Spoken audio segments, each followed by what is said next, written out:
صعود النادي الاهلي لدور المجموعات، ولكن قبل ما ابدا معاك الفيديو انا عايز اسالك سؤال: هل الاهلي قادر باللاعيبه البدلاء دي ان هو يقدر يوصل لابعد نقطه في دوري ابطال افريقيا؟ طب هل البدايل دي هي البدايل فعلا اللي تنفع لفريق هنا بحجم النادي الاهلي؟ طب صعود النادي الاهلي هل فعلا مقلق، ولا صعود هنا هيتغير بعد كده زي ما النادي الاهلي بيعمل؟ طب هل التحكيم الافريقي هيتغير، ولا زي ما شفت كده هيفضل هو الاسوأ في كرة القدم في تاريخ افريقيا؟ هسيبك انت ترد على الاسئله دي، ويلا نبدا الحلقه. صعود النادي الاهلي الى دور المجموعات، وخليني اقول لك النهارده ان صعود النادي الاهلي هو صعود مقلق، ولكن خلينا بقى ناخد هنا سكه التحكيم شويه، وخليني اقول لك ان التحكيم الافريقي ده هو اسوأ شيء حصل في تاريخ كره القدم الافريقيه. انت تقريبا هنا كل حاجه بتتطور الا التحكيم. انت لحد دلوقتي بتلعب دور هنا، اما قبل المجموعات لا انت ما عندكش فار، يعني اللعيبه هنا لما تكسر بعضيهم والحكم مش شايف، لا هو كده كده مش هيرجع لحاجه ولا هيعرف يدي قرار لان انت ما عندكش فار. العالم كله بيتقدم وهنا الحكام برضه بيتطوروا، ولكن قاره افريقيا واقفه مكانها. النهارده طرد جراديشار ده ما فيهوش حتى انذار، احتكاك بين اتنين لعيبه عادي جدا، شد وجذب بين اللعيبه، فيجري الحكم ان هو هنا يطلع الطرد على طول، هو اصلا ما شافش الكوره، حتى الحكم المساعد مش موجود. فتخيل بقى ان كل حاجه بتتطور في افريقيا الا التحكيم الافريقي، كل حاجه هنا بتتطور الا التحكيم الافريقي بيرجع لورا، حتى تطوير الحكام نفسه مش موجود. لان انت هنا خلاص كمنظومه اصلا افريقيه انت خلاص انت بترجع لورا ما بتطلعش لقدام. الناس كلها هنا بتتطور، الفار موجود. تخيل اننا وصلنا 2025 ولحد دلوقتي قاره افريقيا بتلعب هنا ادوار التمهيديه وادوار ما قبل ادوار المجموعات بتلعب هنا بدون فار. يعني حاجه عجيبه وحاجه غريبه بتمثلك هنا وتوضح لك الكره الافريقيه عامله ازاي. 2 3 1. النهارده النادي الاهلي اعتمد على محمد علي بن رمضان. محمد علي بن رمضان النهارده اللي كان واخد حريه مطلقه في الملعب، الراجل النهارده قدر يظهر. هو تقريبا هو النهارده فعلا اللي تقدر تقول انك ما عندكش بديل فعلا لمحمد علي بن رمضان، لان انت عندك مين؟ ديانج، وعندك هنا مروان عطيه، الاثنين بروفايل واحد، الاثنين شكل واحد، الاثنين هيكله لعب واحده. يمكن عندك مروان عطيه شويه يزيد عن ديانج ان هو بيقدر هنا يستلم الكوره بظهره ويقدر يلف ويقدر يوزع، ولكن هنا الاثنين بروفايل واحد. فانت عندك هنا محمد علي بن رمضان اللاعب الوحيد فعلا اللي ما عندكش بديل. هتقول لي قفشه، هقول لك قفشه اصلا يعتبر خلاص ما بقاش موجود في النادي الاهلي، او بيركن خلاص ما بقاش موجود فعلا بقيمه قفشه، هو بقى بعيد حتى عن التشكيل الاساسي وحتى برده عن البدلاء، فقفشه برده محتاج يرجع. فمحمد علي بن رمضان النهارده لما خد راحته جوه الملعب لا بيديك، بيقدر يستلم، يروح يمين ويروح شمال، وعدلته ناحيه الشمال. حتى الكره اللي عمل فيها اسيست النهارده لا الكره اتقطعت هنا من نص الملعب وخدها هنا من ناحيه الشمال وضم لجوه وعمل اسيست لعمر كمال، وهنيجي لعمر كمال ونتكلم عنه. فمحمد علي بن رمضان لا النهارده كان كويس، النهارده كان فارق في الملعب.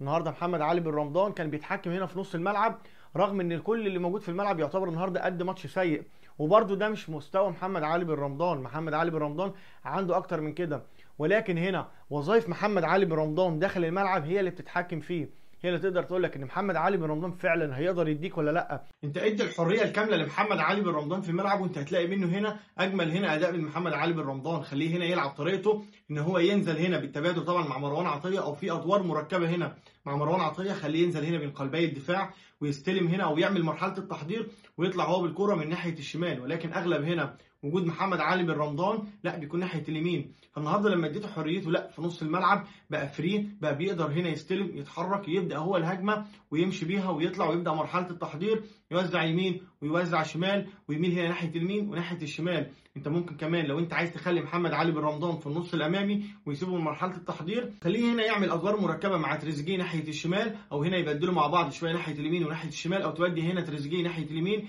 ويعملوا ادوار مركبه مع بعضهم او لا مركزيه. لا هتلاقي محمد علي بن رمضان بيظهر. تعال هنا بص معايا على خط الدفاع من ناحيه اليمين لناحيه الشمال واثنين قلبي الدفاع، فالله يكون في عون فعلا ياس تروب. ناحيه اليمين عمر كمال، ورغم انه جاب هدف ولكن لا عمر كمال ما ينفعش، مش هو ده عمر كمال. عمر كمال طبعا عنده ثغرات كبيره. تخيل النهارده انك بتلعب اصلا فريق يعتبر فئه ثالثه او رابعه في افريقيا، لا والنهارده كان عامل عليك هنا هجمات. النهارده بعد هنا الطرد اللي حصل لا انت تراجعت كده ولعب عليك هنا حوالي ربع ساعه في نص ملعبك. ناحيه الشمال هتبص على كوكا، كوكا لا هجوميا ولا دفاعيا، كوكا حرفيا مش موجود في الملعب. عايز تستفاد من كوكا لا ادي ماتش واثنين وثلاثه، مش عايزين نقصوا عليه، خليه هنا في نص الملعب. ولكن ناحيه الشمال لا خالص، كمان هو ما ينفعش في ناحيه الشمال نهائي. ناحيه الشمال عايزه اساسيات هنا، هجوم ودفاع وتمركزات واوفر. انا وحشت اصلا الاوفر من ناحيه الشمال. احنا ما بقيناش نعمل حتى اي اوفر من الناحيه الشمال دي خالص. تقريبا هي الناحيه الشمال دي خلاص بقينا معتمدين على وجود طبعا بن شرقي، وجود تريزيجيه لو فايق. طب الناحيه اليمين، لا الناحيه اليمين فايقه، محمد هاني فايق الفتره اللي فاتت دي لا. ومحمد هاني ده اقسم بالله انا عايز اقول لك ان هو جبل من جبال النادي الاهلي.